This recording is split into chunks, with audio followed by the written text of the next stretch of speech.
Okay, so let's get started on making this salmon cake mixture. I want to start with the seasoning that I'm using today.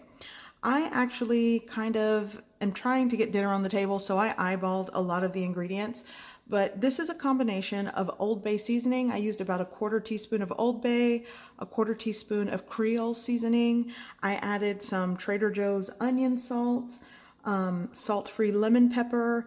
I added some extra paprika, smoked paprika. I added about just a shake of smoked paprika into this, and I'm sure I'm missing something else. Oh, and I added a little bit of garlic powder. This is the combination of seasonings that I'm using. I will put ingredients and measurements in the description below, but today I kind of just put a little bit of that, and this is what I'm seasoning it with. So here I have 3 cans. These are 6-ounce cans of Alaskan pink salmon that I drained. It's gonna go right into my bowl. You could also cook salmon if you want. That's another option. And you use your, baked or cooked salmon for these salmon cakes. I'm gonna break these apart. It'll make it a lot easier to mix. Okay, and I do want to say that the type of salmon that I'm using is skinless, boneless, no salt added. So I really don't have to go, if you're using canned salmon, you know how sometimes you have to pick through it for bones and things like that? I don't have to do that with these, which is why I love them. Now I'm going to add some sauteed vegetables. Basically, I had part of a bell pepper, 2 small celery sticks. I also had 2 shallots, 3 cloves of garlic. I chopped it up in my food processor, sauteed it in a pan with a little bit of butter and salt, and this is what I ended up with.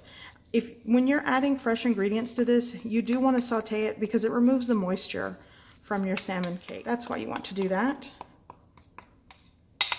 And you can add whatever fresh ingredients you like. Whatever I can find in my fridge is what's going to determine what goes into a lot of my food. So I'm going to go in with my seasoning, and you know what? I'm not going to add all of it. Maybe a teaspoon of this mix will work. It's really up to you. Some cracked black pepper, 2 tablespoons of mayonnaise. I have like a 1/2 tablespoon of dried parsley. I'm also going to go in with some Dijon mustard, about a teaspoon of that, a dash of Lea and Perrins, say a teaspoon. And here I have a cup of crumbs.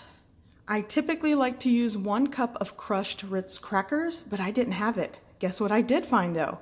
I had stale croissant bread, so I basically ran it through my food processor and I got a cup out of that. So if you have some stale croissant bread, it's very buttery, which kind of mimics what I was trying to achieve with the Ritz crackers, which is a butter cracker, then go for it. But typically I do like to use 1 cup of crushed Ritz crackers. So that's going in. Now just give this a really good mix. So here's my mixture. So you can form your patties with your hands. Let's see if I'll have success. Or here I have a biscuit cutter, or you could use a ring mold and I've oiled it. That'll also help you shape your patties. But I'm just gonna grab some, and you basically just press it together and kind of, mold the shape with your hands the best that you can. That's typically what I do. Okay, so there's my little salmon cake patty. Here are my patties. I've managed to get 10. It just depends how big or thick they are going to be, but yeah, I'm going to put these into the freezer for about 15 to 20 minutes just to let them firm up. Okay, so here's my dredging station. This is going to be the coating for the salmon patties or the salmon cakes that we're making. So here I have a little bit of seasoned salt. I'm going to add maybe a 1/2 teaspoon to my panko breadcrumbs. By the way, that is 2 cups of panko. You could use regular breadcrumbs. You can crush saltine crackers. If you want to use Ritz, well, that works. I'm also going to add just a 1/4 teaspoon of the seasoning salt to 1 cup of all-purpose flour over here. And I like a little bit of this Trader Joe's onion salt. So really season it how you like. If you want no seasoning, well then there you go, don't add it. Salt and pepper, Old Bay, Creole seasoning, lemon pepper, garlic powder, onion powder, it all works, it's up to you. So I'm just gonna give this a mix. Right there. Now just beat the eggs. And this is the dredging station. Okay, this is ready. And these have firmed up quite nicely. They're not completely frozen, even though, I mean, you could probably freeze them, just the cook time is going to be different. But these are nice and firm and it'll be easy to handle while I dredge them. So let's do this. So you're going to take 1 patty, coat it in the flour, kind of shake off the excess flour. You're going to coat it or dip it in your egg, and then right into your breadcrumbs, dry hand, coat it.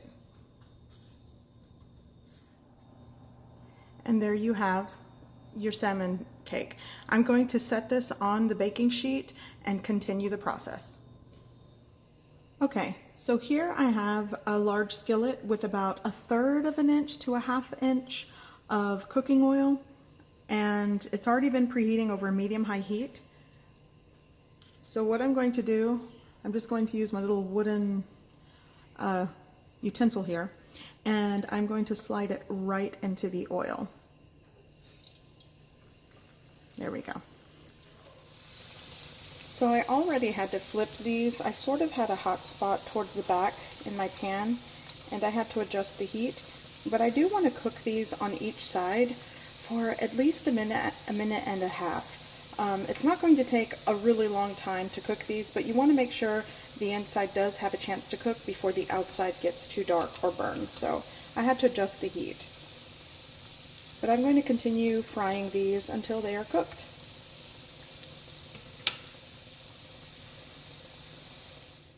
Okay, so here are all of my salmon cakes. They are done, and it took around 1.5 minutes to 2 minutes on each side. But like I said earlier, fry time definitely varies, and I failed to mention this earlier, but around 350 degrees Fahrenheit is a good fry temp. So this is cool enough that I can handle it, and I'm just going to show you the inside. Take a look at that. It's still kind of hot. And I'm going to be serving this with a side salad and some roasted potatoes that I bought in the freezer section of my grocery store, but this is what's for dinner.